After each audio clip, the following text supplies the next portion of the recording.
पुरी रे भौरी यात्रा बेले बाण विस्फोरण घटना दुई मृत 35 रु अधिक आहत।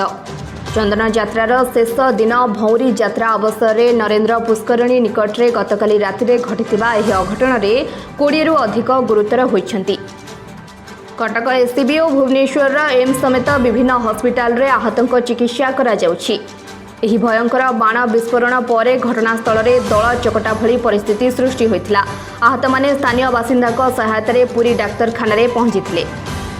तेबे अधिकांश गुरुतर थिबारु सेमानंकु तुरंत आंबुलांस साहाय्य कटक और भुवनेश्वर विभिन्न हस्पिटाल को स्थानांतरण करा जायथिला। एससीबी रे 8 जन चिकित्सित हेउछंती।